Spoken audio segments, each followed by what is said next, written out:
So you know already that ideally you should speak to your child in your strongest language, right? But what if you really want to help your kid to learn another language that you don't speak natively? Well, my friends, in this video I will give you plenty of new know-how and language learning tips on how to teach a foreign language to your multilingual child using very concrete examples and revealing to you my secret. The best comes in the end, so stay tuned.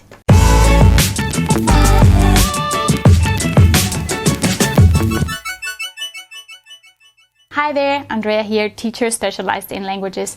On this channel I share with you tips and tricks and useful material. So if you're new here, consider subscribing to this channel and signing up to my email list for free games and other freebies. If you have been reading books about raising multilingual children, you probably have come across the common advice of speaking in your native language with your children. And yes, that is a good advice, but that doesn't mean that you can't support your children in other languages as well. The question is, how? In a minute, I'm going to give you a powerful tip to teach your child a foreign language without jeopardizing the quality. Let me show you first one practical example before I tell you my secret. This is my blueprint strategy builder, which I have linked in the comment section for you to download for free. These are the languages that are present in my family every day. I grew up bilingual since birth, so my L1 is Spanish and Swiss German. At about the age of 3, I started learning High German, so that is my L2. And when I was about 10 years old, I learned English, and with 25, I learned my first Danish words. If you look closely, you'll realize that my husband's L1 and 2 is not Swiss German nor German, but we live in Switzerland, so the majority language is Swiss German. Now, we stick strictly to the OPOL method, and we have 2 minority languages at home. I've been supporting my daughter's Swiss German using the OAOL method. Check out that video up there for more information. My daughter is 4 at the moment and can express herself pretty decently in Spanish, Danish and Swiss German. That one is her weakest language at the time. Since the beginning of the year, she's been increasingly interested in High German, mostly because she has a friend in the daycare who can only speak High German. I, on the other hand, feel the need of supporting her High German because I want her to speak it before she starts school so that she can have a smoother start. How have I done that? Check out this video. Hola, mi amor. Hola, mami. ¿Qué estamos haciendo ahorita? La Zilipfif. Vamos a hacer la Zilipfif. ¿Y qué es la Zilipfif? Eso para pintar. Para pintar y también para escribir, ¿no es cierto? Y para oír. ¿Y en qué idioma? En Más alto, ¿no te digo? alemán. Ah, ya, muy bien. Pero ¿sabes lo que falta? Falta el lápiz y el borrador. Eso está todavía aquí dentro. El lápiz y borrador. Aquí está. Muy bien. ¿Y ahora cuando le ponemos en la mesa, qué pasa? Tenemos que escribir. Okay. Und ab jetzt reden wir Deutsch. Ja, ab zuerst, wo haben wir die Rad und sie dem zuerst mal mit das Hirn durch. Genau, das Rad ist da oben. Kannst du es holen? Es ist ein bisschen schwierig zum das holen. Es geht Es fällt runter. Also zeig mal. So. Ich habe gefunden. Die CD ist da. Super. Hier ist die CD. Da ist die Die CD. CD rein. Oh, das war eine andere CD. Das war eine andere, stimmt.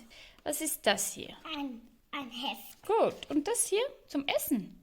Ein Apfel. Sehr gut. Und das? Ein Zum Schneiden? Schere. Eine Schere, genau. Schere. Und hier? Ein Blatt. Das ist grün. Ja, Das ist gelb. bravo. Welche anderen Farben gibt's noch? Rot. Gut. As you could see, I bought her books that are used to learn German as a second language. These ones. I'm using the OSOL method to support her. Check out this video to learn more about that. I don't know if you noticed, but as soon as I took out the cup with the pencil and the eraser and I switched to High German, she instantly started following my lead. That means that she knows that in that special situation, we play in High German, and so she starts speaking in that language as well, as good as she can. For her, it is like a game. As soon as we are done with the exercises, or I see that she gets tired, we put away the books and the cup and we switch back to Spanish. The one situation, one language method works if you're proficient in more than one language. Now, what happens if you're not?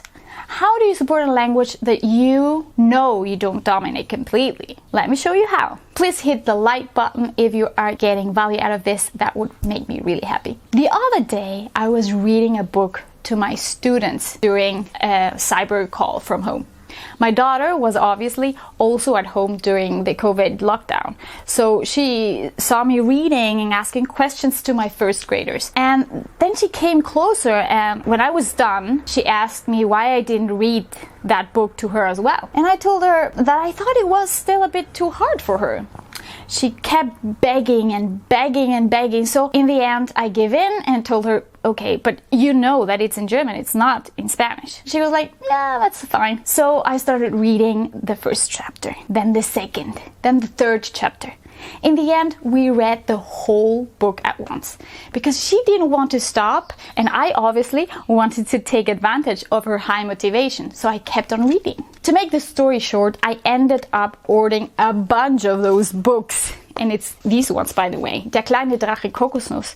I put some links in the comment section. If you're interested in ordering some of them for your kids, I can really recommend them. They have them in several languages and the kids love them. Additionally, I ordered the same book but as an audiobook. Now, pay attention because now comes the secret powerful tip. Reading books and then allowing your child to listen to the same book in form of audio is a brilliant way to build up a language. It's important that you read first so that you can explain hard words and let your child see the drawings if the language is still hard for your child. Once your child has understood the content in general, he or she is ready for the audiobook. Kids like to listen to stories that they like over and over again. Repetition is key to internalize a language. Getting enough audio input is crucial to be able to speak. So definitely use that extraordinary resource for your multilingual family.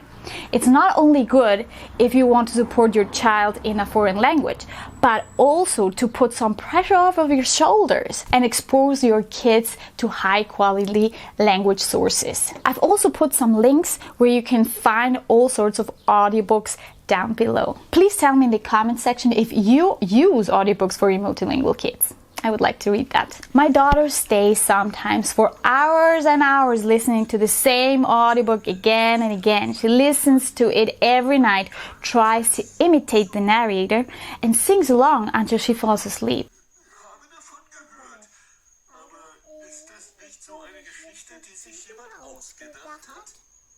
Bestimmt nicht, antwortet der kleine Drache. Knödels Stirn ist immer noch faltig. Da müsste ich mal gucken, aber eigentlich ist gerade keine Arbeitszeit. Wann ist denn Arbeitszeit? Weiß nicht. Das spürt man. And I think, yes. To sum up, what can you do to teach your child a foreign language if you don't have a proficient but a basic to intermediate level in that language? First, please don't chat with your multilingual child in the foreign language. Use always your strongest language to communicate. That's very important. Second, if you feel comfortable in the foreign language and your pronunciation is fairly okay, read books in that language and switch to your strongest language once you have to explain something about the content. That works perfectly well. The important thing is not to use the foreign language to speak with each other during a normal conversation, because then you could teach your child mistakes that are hard to get rid of at a later point. Trust me, your child's teachers are going to thank you. By solely reading books, you are taking the grammar and vocabulary from the book, which should have a high quality, not from your head. The only thing you need to have an eye on is your pronunciation. Third, find audiobooks of the same books that you just read or are reading and let your child listen to that as often as he or she wants. Make sure that your kid can turn it on and off alone. Fourth, do the same thing over and over again with all the books that you like and that your child shows interest in. That's it. Let me know what you think in the comment section. Thank you so much for watching. Please share, like, and subscribe. This was Multilingual Family. Keep on doing a great job and talk to you soon.